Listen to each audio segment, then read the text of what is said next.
Black history. According to the public school system, Negroes were brought to America in 1619, forced to work as slaves on plantations, until one day this great white man named Abraham Lincoln came along and felt bad for the slaves and signed the Emancipation Proclamation in 1863, which freed the slaves. But there were still some bad whiteys in the southern states that passed Jim Crow laws for segregation. Afterwards, there came more whites that felt bad and then gave blacks civil rights in the 1960s, then allowed a black man to have the presidential office named Barack Obama. Now blacks are finally equal to whites. We can all get along. The end. Now, moving right along to our English lecture for the day. I don't think so.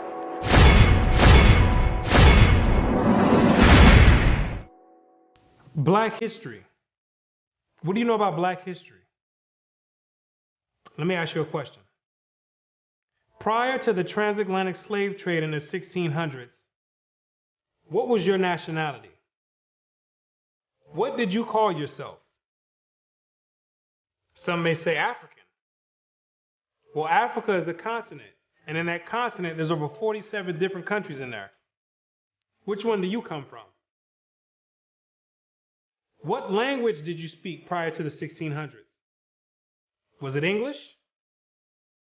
There's over 1,500 dialects being spoken in the land of Africa. Pick one.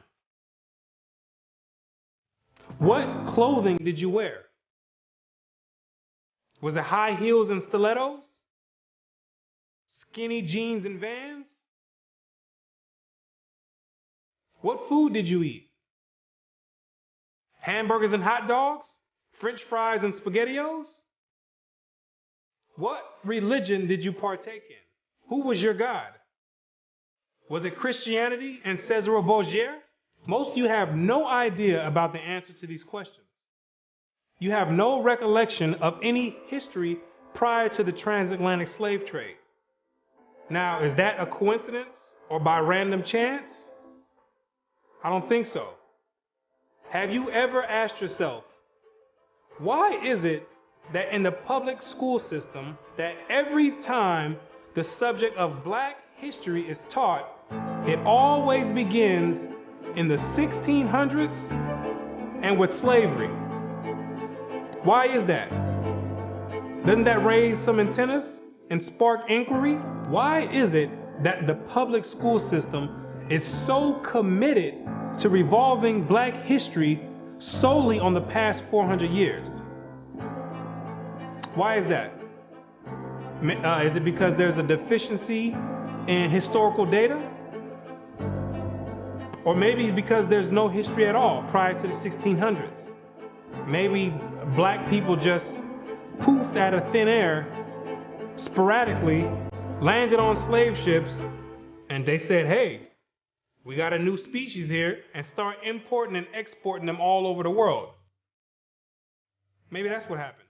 The question arises, what is the drawback on this history? Why does it keep being withheld? What's the big idea about it?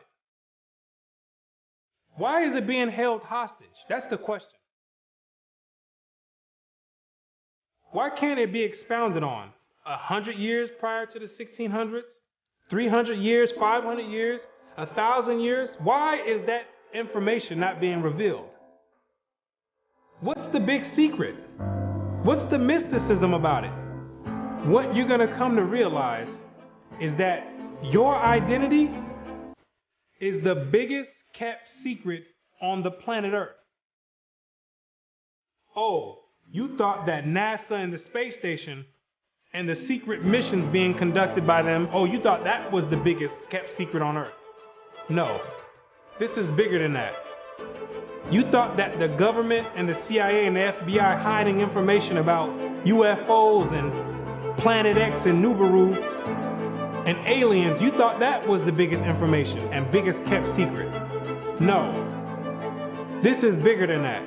The elite Confederate has spent billions of dollars and constructed an innumerable amount of psychological stratagem to ensure that you never received and acquired this information that's about to be put out. You're about to receive pertinent information from some of the most reputable biblical scholars, historians, and archaeologists. And they all know something that you don't know. And that's your identity. Ham, the youngest of Noah, born probably about 96 years before the flood, and one of 8 persons to live through the flood. He became the progenitor of the dark races, not the Negroes, but the Egyptians, Ethiopians, Libyans, and Canaanites. Wait, the churches and the pastors, which are set up by the government, all teach in unison a doctrine that all black people come from the seed of Ham. But once you open up scholastic sources, you'll find out that the biblical scholars say something totally different from what's taught in Orthodox Christianity. What do they mean by Ham is the father of the dark races but not the Negroes? The Negroes themselves are a dark race of people, so how can you say that Ham is the father of all these dark races and exclude the Negroes? What are the biblical scholars trying to convey? What the biblical scholars are saying is that you're not African. There's only 4 families according to the Bible that make up the native population of Africa, or the land of Ham. And the biblical scholars know that you don't descend from any one of those 4 families. In order to write that in a scholastic and academic book, the biblical scholars have done extensive and thorough research on both the so-called Negroes and the Africans, the native Africans. And they've came to the conclusion after the extensive research that the Negroes don't have anything to do with the native Africans at all. They're 2 totally separate people. In the 1840s, Morton collaborated with George R. Glyden, an Egyptologist, who provided him with mummy heads and information about the racial significance of Egyptian tomb inscriptions.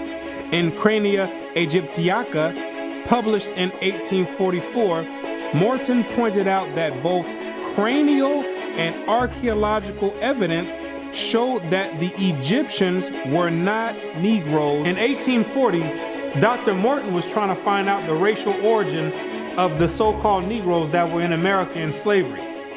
So he got together with the Egyptologists, which supplied him with the mummy heads, and what he did was conduct an extensive research on the cranial remains of the heads in Egypt, in contrast to the cranial remains of the heads in America. And what he found out is that the Negroes that were in slavery were not Africans. He found out that the skulls were 2 totally different types of skulls.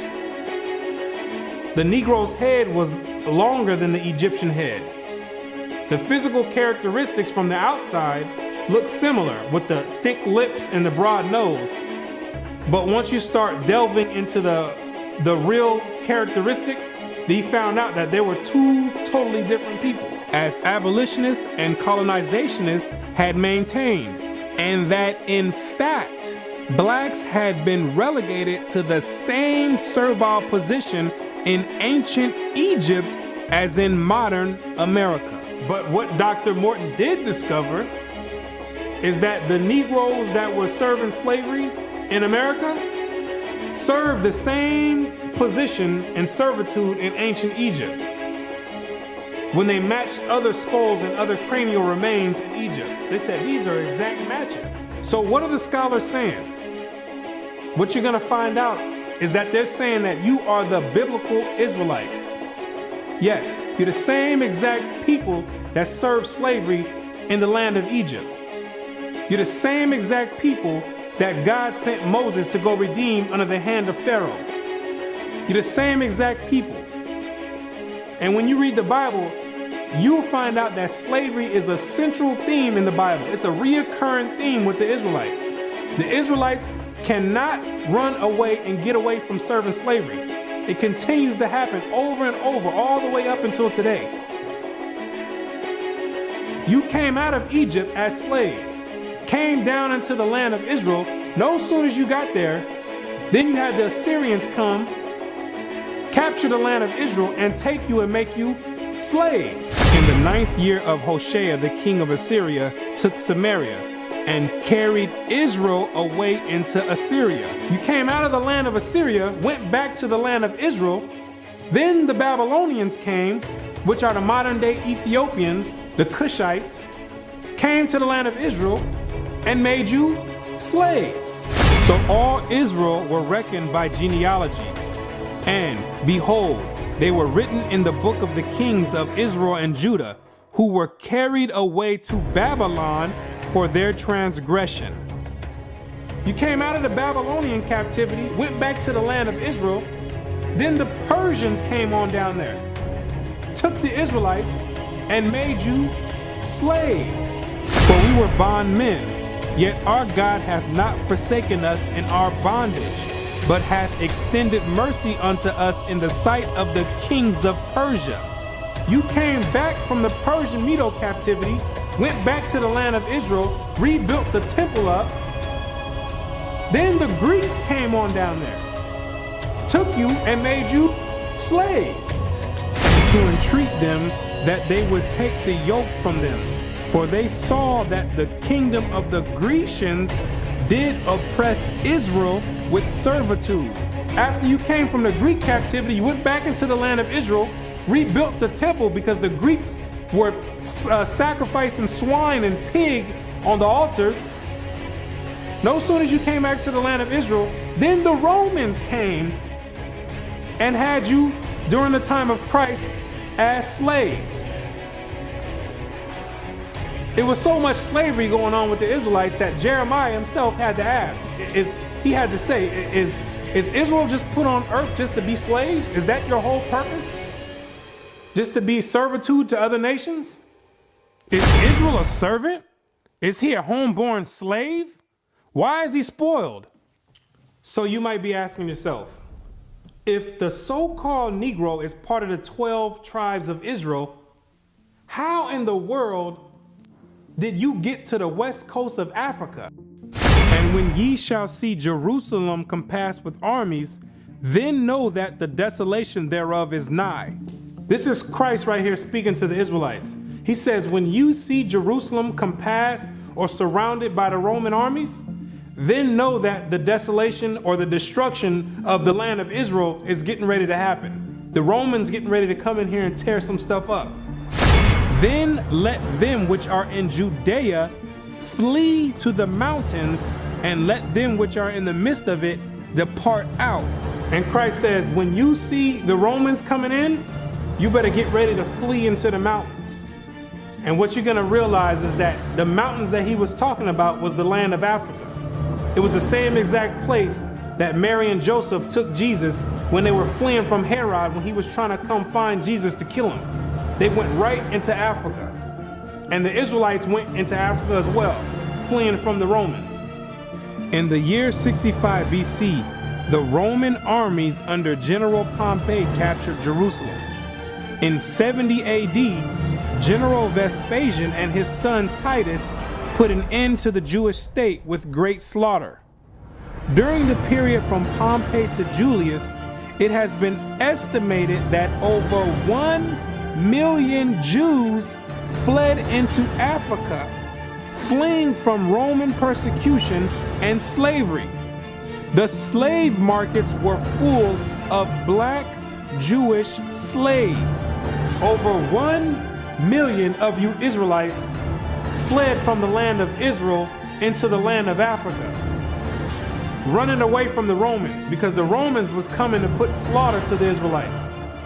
The ones that didn't take heed to the prophecy of Christ when he said you better leave and go to the mountains, go to Africa, when they got caught by the Romans, they were taken back to Europe and sold in slavery and put in servitude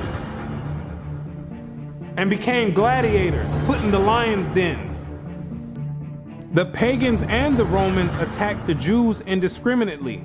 Both the Jewish soldiers and the uninvolved peaceful population without mercy. As a result of this merciless attack, many Jews fled to those parts of northwest Africa known as Tunisia, Algeria, Morocco, and Mauritania. Many other Jews fled to other areas where Rome did not have any jurisdiction. This was to the region of the south, the Sahara Desert, and the Sudan.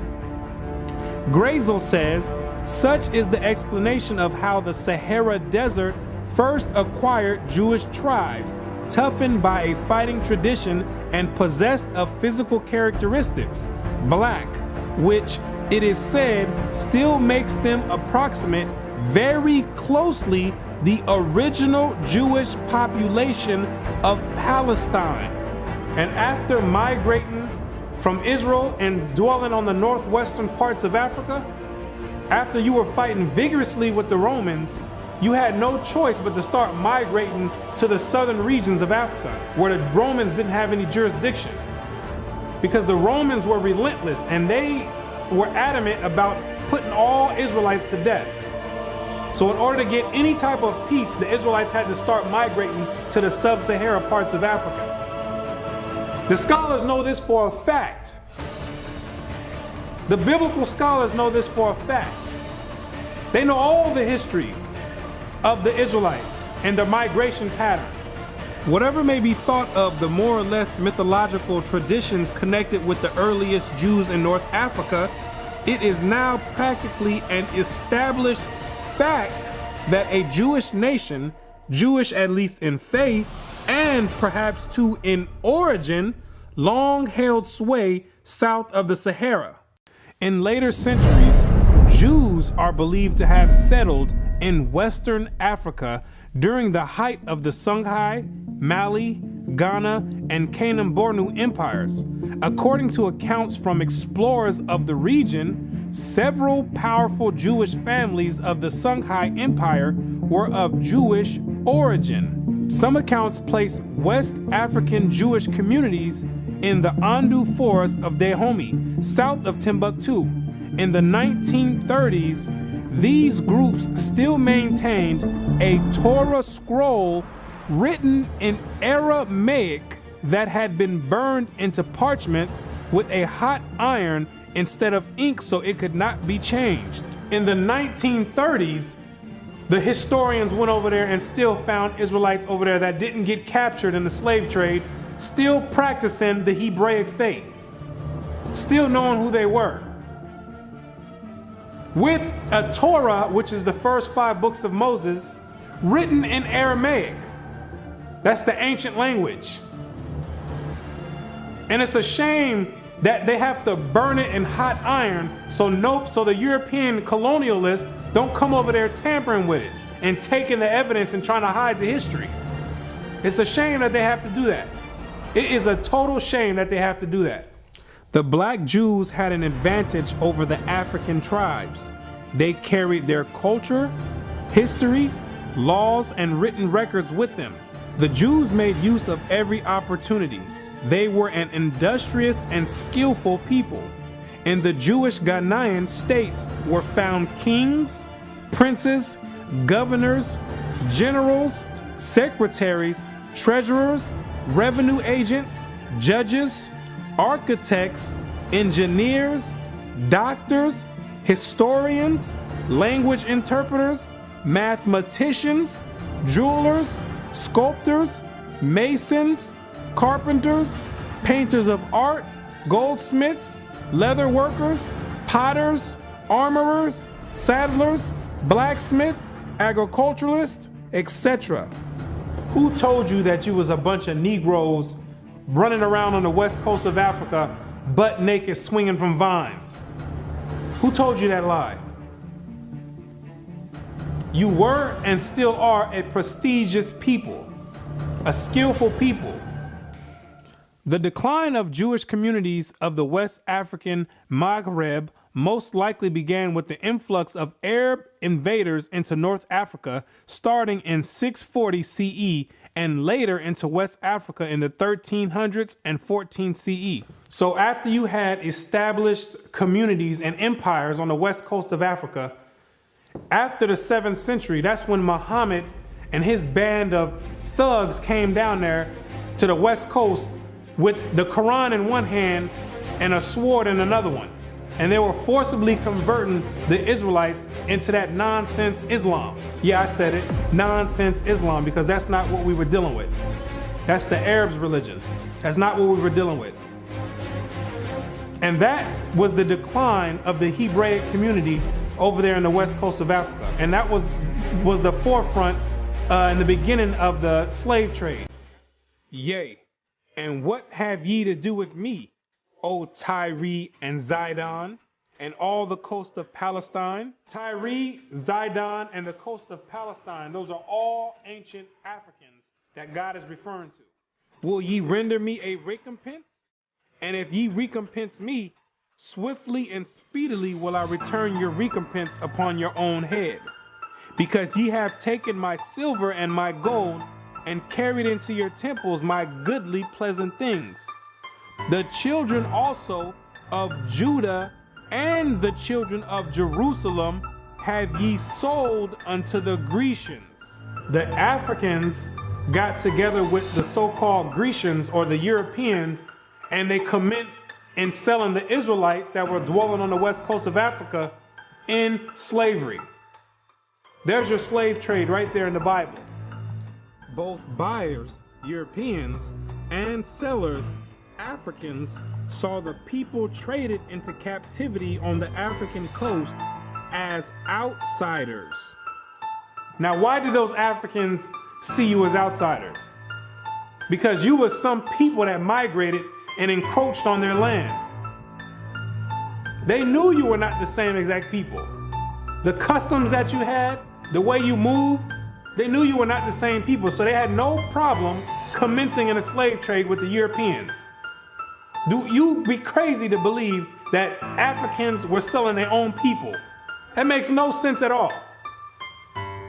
When the Europeans put that in the textbooks, they're using technicalities, saying Africans sold other Africans. When they're using technicalities, what they mean to say is native Africans were selling Israelites that were living in Africa. It'd be no different if somebody wrote history 500 years from now and say there was a slave trade that happened here in America. Say black people got together and start selling white people to the Chinese. If somebody with the same mindset that the Europeans have wrote history 500 years from now, they would say Americans were selling other Americans to the Chinese. When it's two totally different nation of people living in America. You can't just say Americans sold other Americans. Two totally different people. It's the same exact scenario on the west coast of Africa. There are both oral and written explanations that trace the origin of the Igbo. And the most tantalizing is an association of the Igbo to the Hebrew race. This assumption is based on the fact that Igbo culture has many similar traditional customs like that of the Jews. Similar customs are observed in marriage negotiations, childbirth and circumcision, restitution, attitude to totem animals and taboos, as well as hospitality to others, especially to strangers, etc. The Igbo are therefore said to be the split and lost group or tribe of Israel that refused to wander further northeast with Moses, but preferred going down southward. The Igbo people have many Jewish traditions.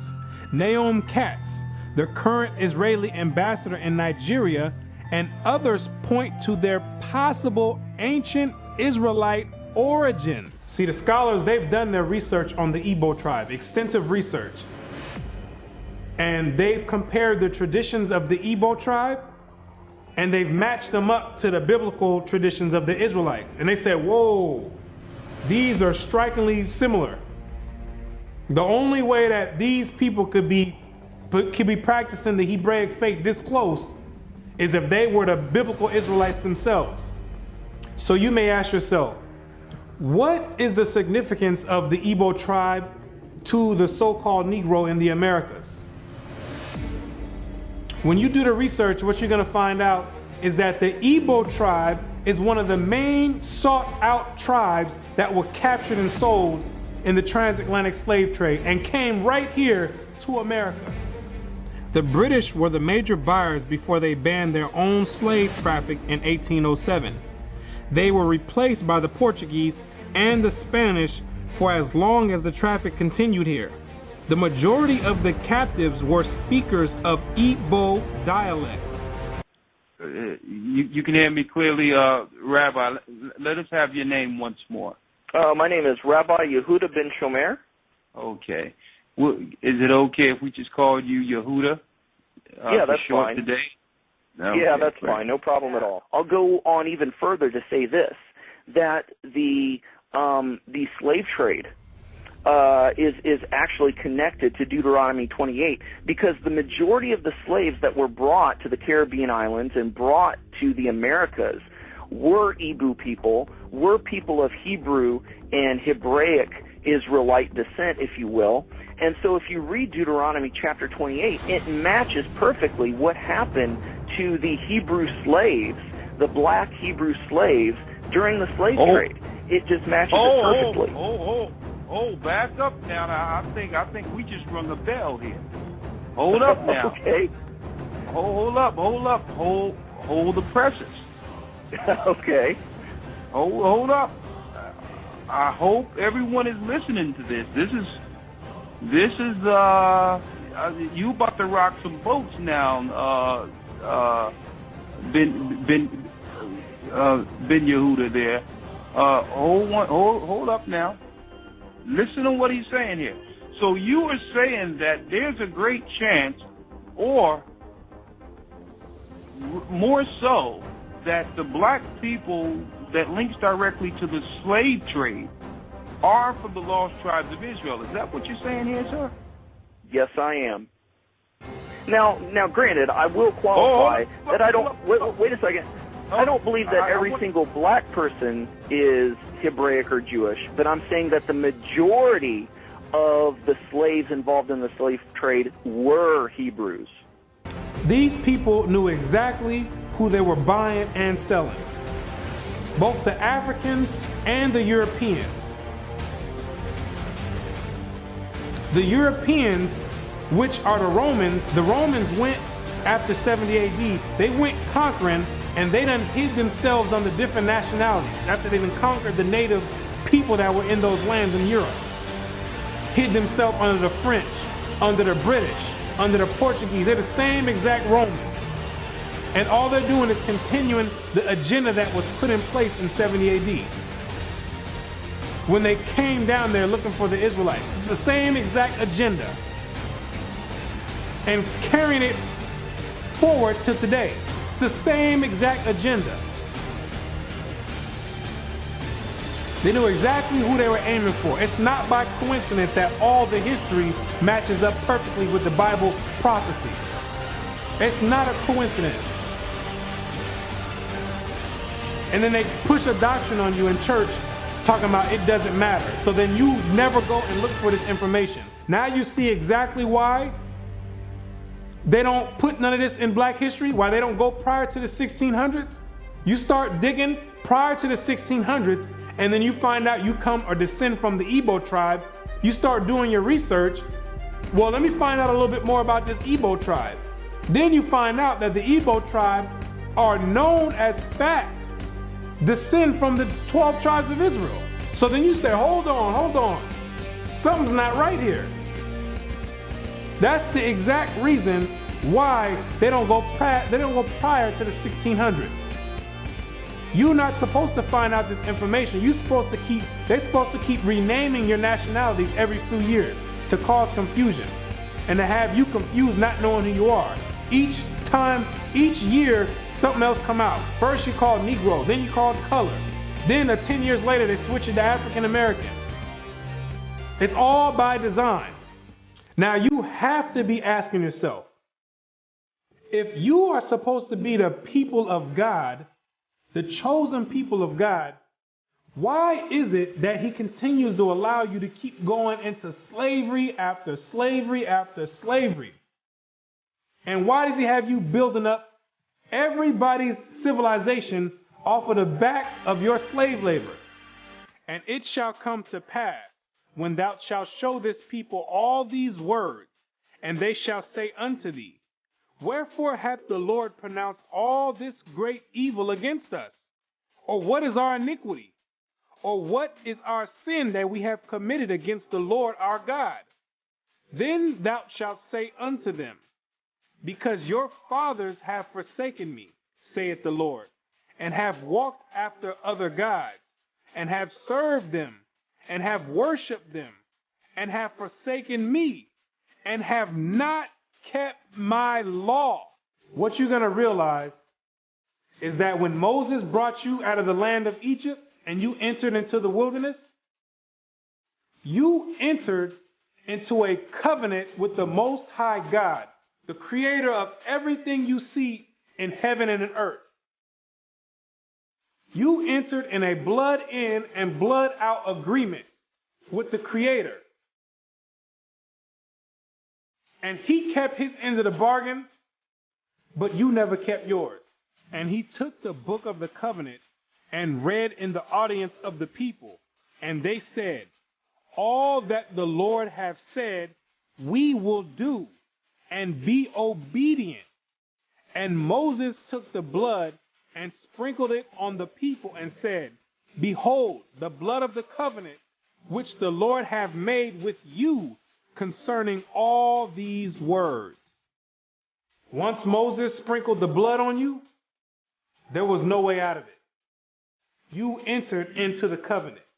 And it shall come to pass, if thou shalt hearken diligently unto the voice of the Lord thy God, to observe and to do all his commandments, which I command thee this day, that the Lord thy God will set thee on high above all nations on the earth.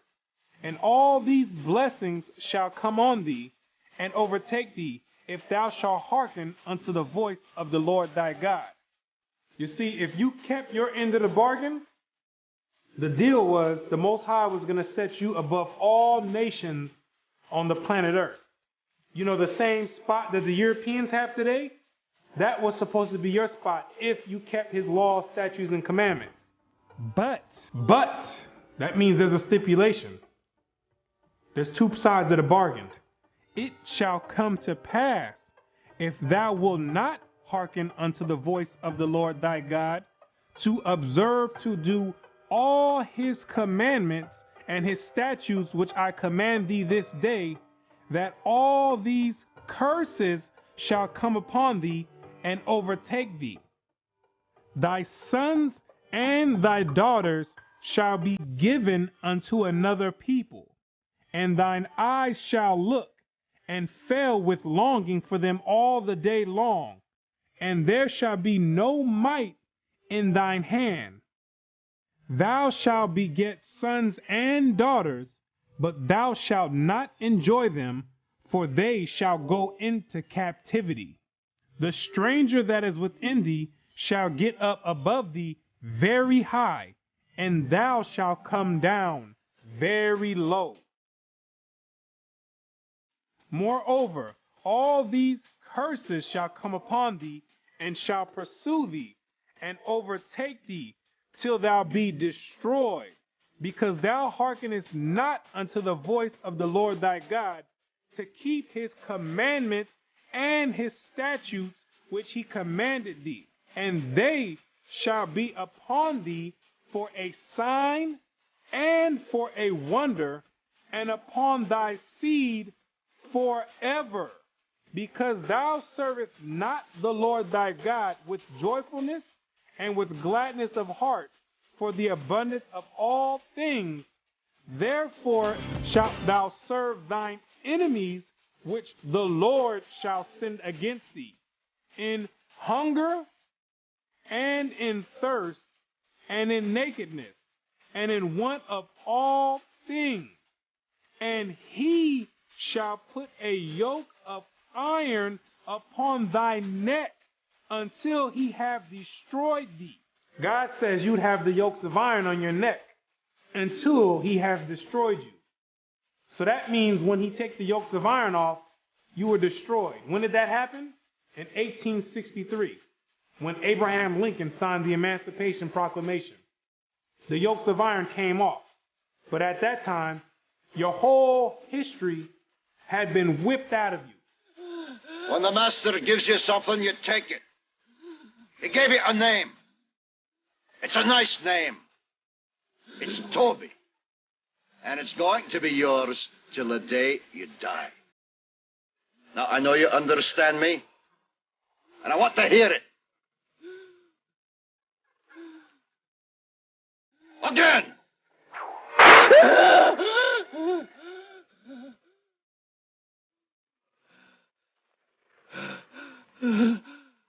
I want to hear you say your name. Your name is Toby. What's your name? Kunta.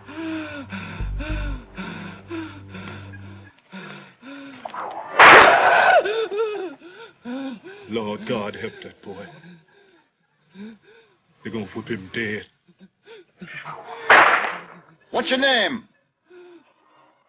Say it. Toby.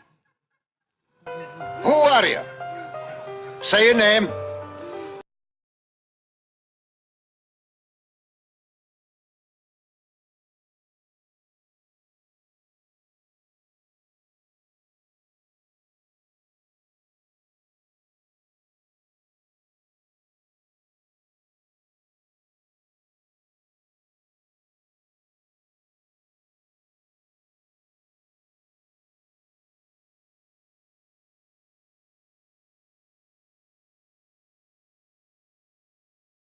His bosom, and toward the remnant of his children, which he shall leave. You wonder why it's black on black crime?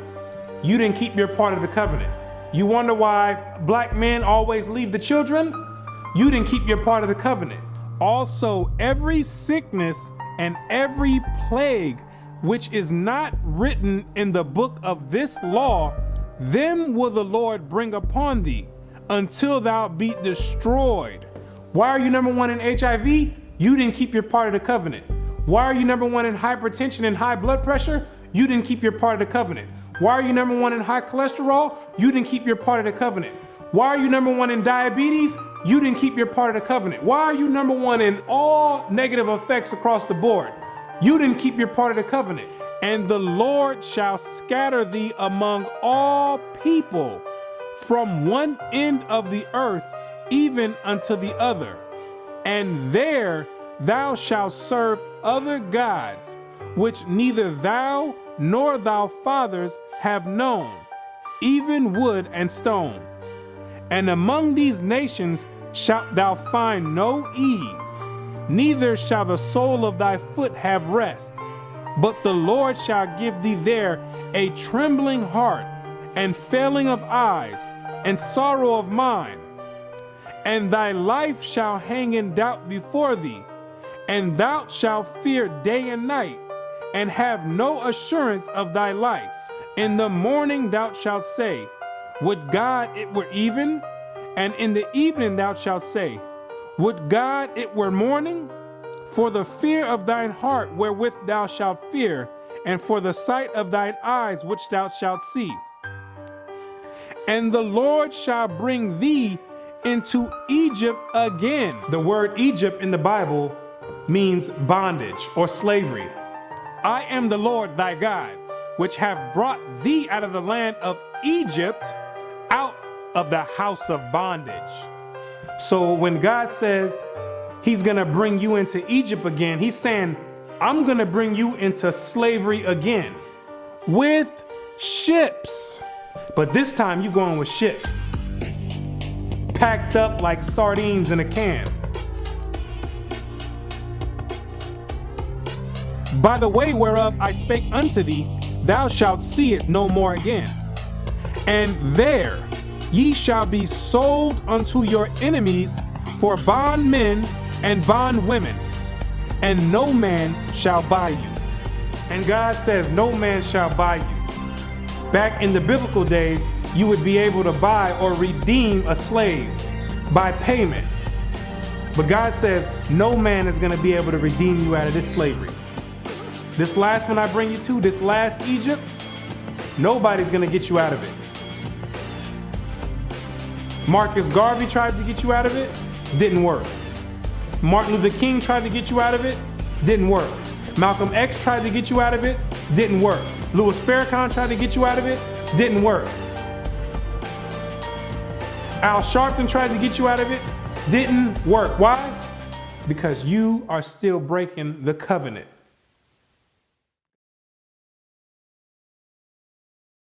If you're the real Israelites, who are these people over there in the land of Israel claiming to be you? Those are Romans, Europeans. They got pushed up in the South Georgia, Russia, in the Caucasus Mountains, and hid themselves under the name of Khazars. Between the 8th and 9th century, the Khazarian Empire under King Bulan adopted the traditions of the Israelites and mixed it with paganism and called it Judaism. Yes, we know your history too.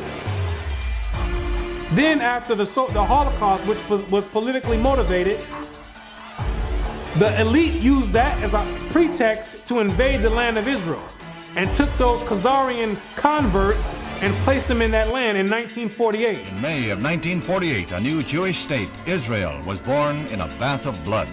Jewish troops routed Arab forces from the city of Haifa in the first of a series of battles that were to reverberate through the years.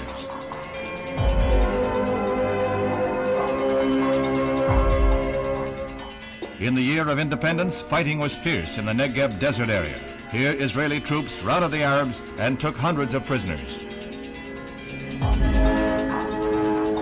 Meanwhile, on May 14, 1948, the new government headed by David Ben-Gurion is installed in Tel Aviv.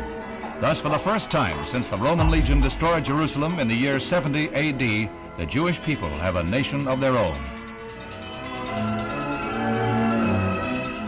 United Nations teams accompany Israeli soldiers under the white flag to retrieve the bodies of soldiers killed in the continuing strife with Arab troops. The UN was able to effect some uneasy pacts calling for a truce, but skirmishes continued to break out. Dr. Chaim Weizmann joined Premier Ben-Gurion in the government. The Jewish patriot became president as Israel went before the United Nations to seek a place in that world body. The Middle Eastern Arabic nations were in violent opposition, and when Israel was voted a membership, they walked out in a body. For the rest of the day, their seats remained empty, but they returned the next morning to no further incident. Thus, history was made as the Jewish state of Israel was born. Conceived in strife and weaned on violence, Israel has flourished to become a constructive voice in world affairs. Her flag became a symbol of hope. To destabilize the Middle East. Prior to that, those people never lived in the land of Israel.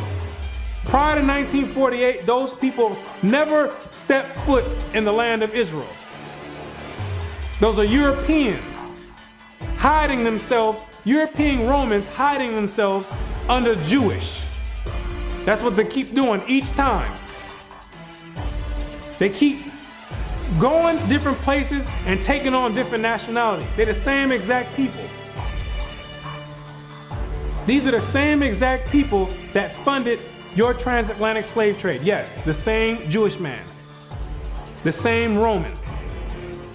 These are the same people that's responsible for your 400-year short span Black history curriculum. These are the same exact people that control the media outlets and push rap music on the whole Black community and support it and push it on the forefront. The same exact people. They control all the media. These are the same exact people that are responsible for your Christian churches in all the neighborhoods in the Black community.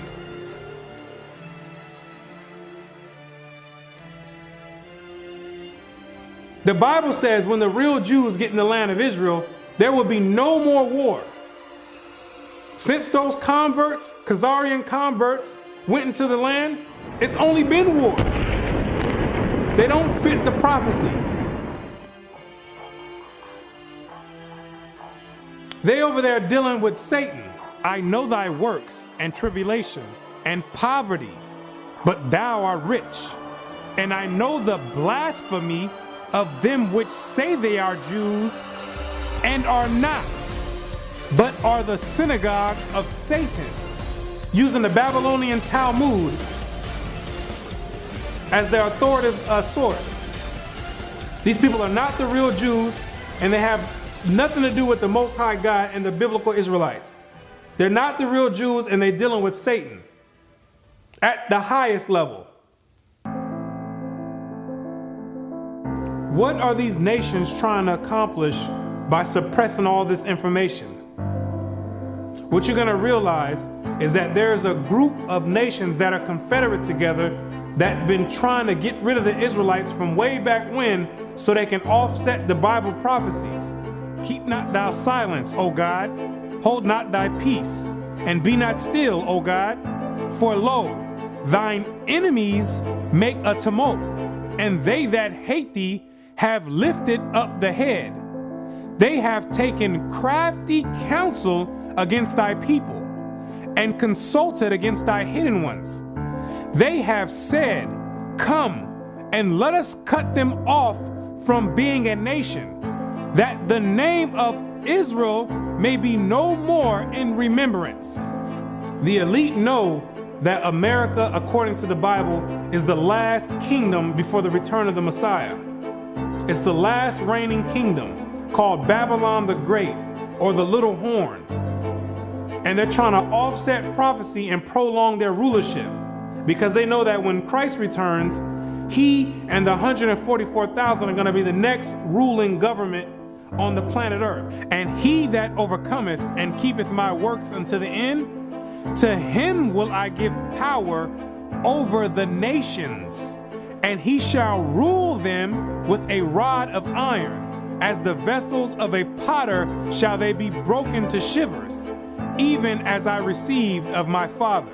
And I heard the number of them which were sealed, and there were sealed 144,000 of all the tribes of the children of Israel.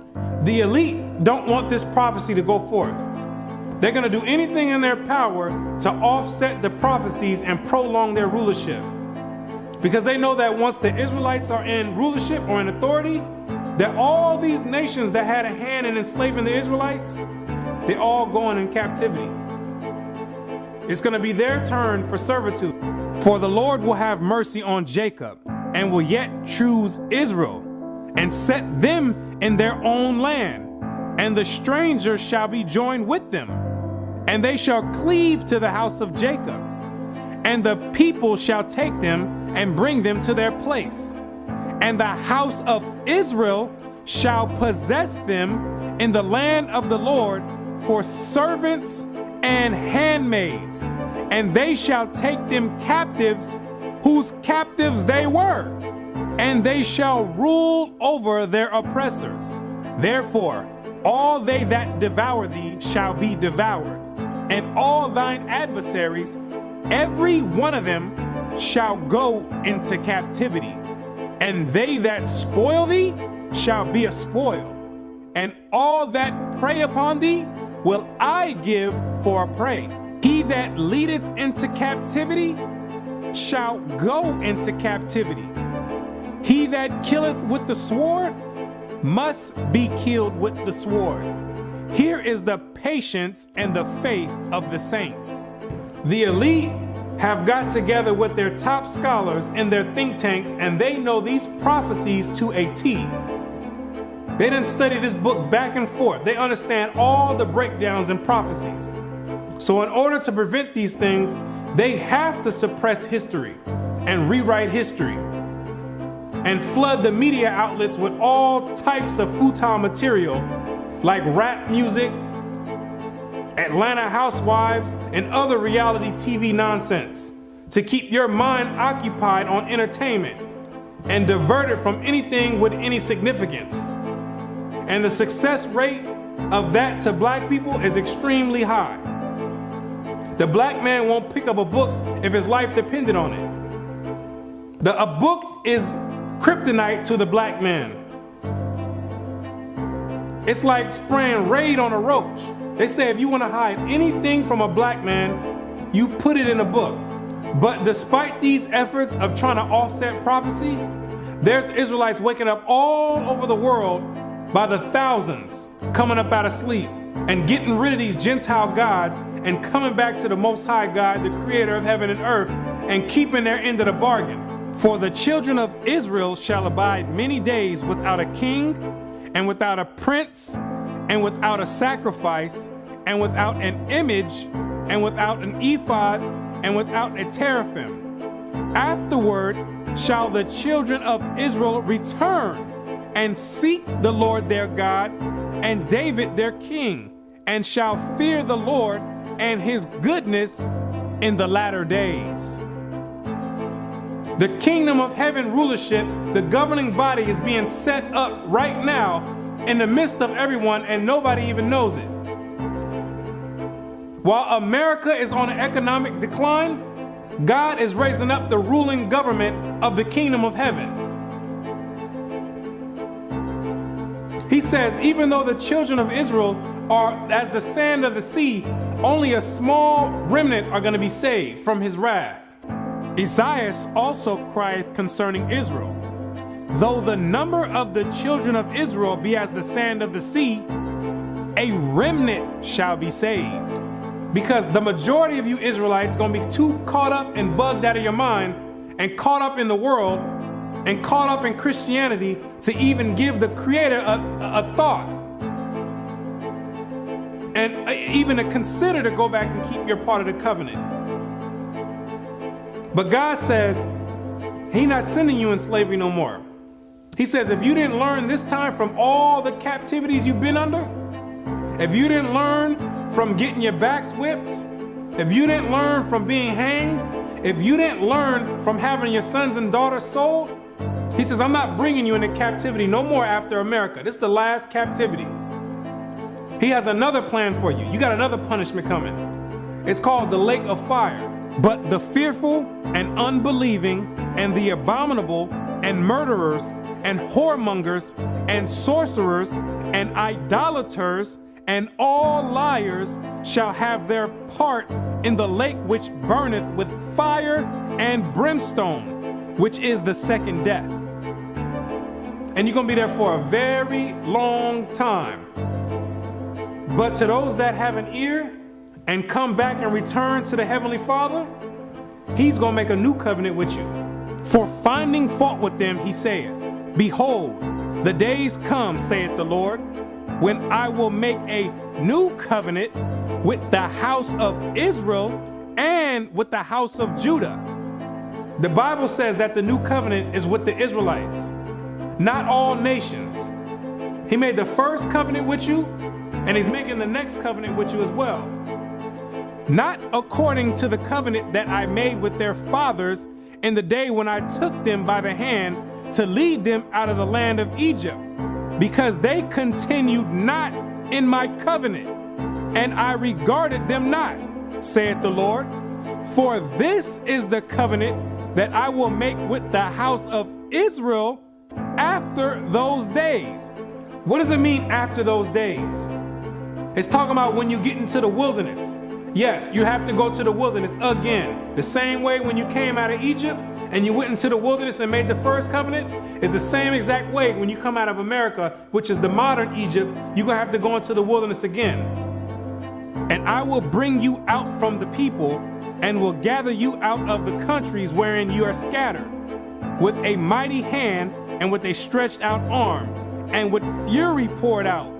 And I will bring you into the wilderness of the people, and there will I plead with you face to face, like as I pleaded with your fathers in the wilderness of the land of Egypt.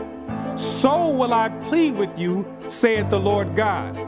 And I will cause you to pass under the rod, and I will bring you into the bond of the covenant. The covenant is going to be made after Christ returns. That's the new covenant. Then there's a new covenant now. You're still under the same exact covenant you made when you came out of Egypt. That's a binding covenant right now. I will put my laws in their mind and write them in their hearts. And I will be to them a God, and they shall be to me a people. And God says He's going to put His laws in your mind. Yes, those same laws that your Christian church teaches are done away with, those are the laws that are going to govern the kingdom of heaven. The same way America has their laws that govern America, the laws written in the Bible in the first 5 books of Moses, those are the laws that's going to govern the kingdom of heaven. Those are the same exact laws that you promised and made a pact with the Most High saying that you would keep, and you refuse to keep to this day.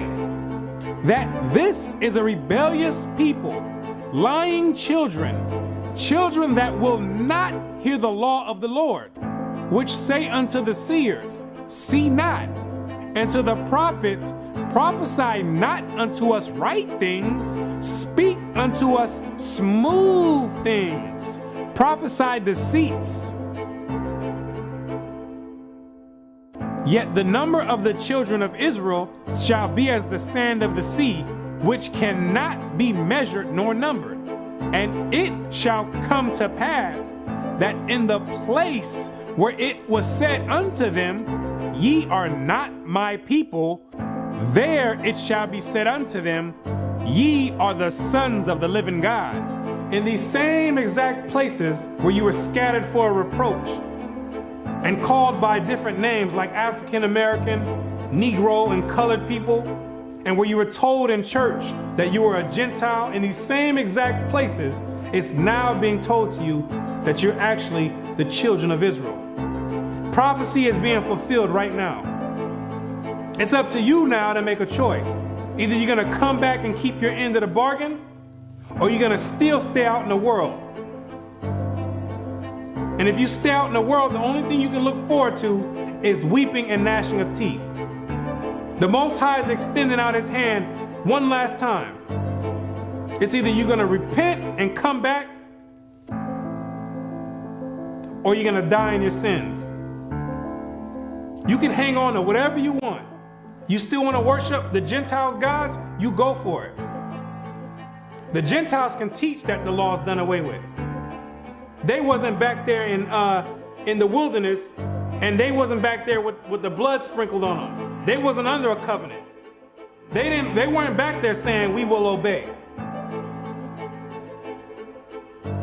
You did. The Most High never gave them no laws to keep, but he gave it to you. He showeth his word unto Jacob, his statutes and his judgments unto Israel. He hath not dealt so with any nation. And as for his judgments, they have not known them. Praise ye the Lord. So there's no punishment for them not keeping the laws. But there's a great punishment for you not keeping it. So it's time to decide. Either you're going to be in or you're out. But now you know who you are.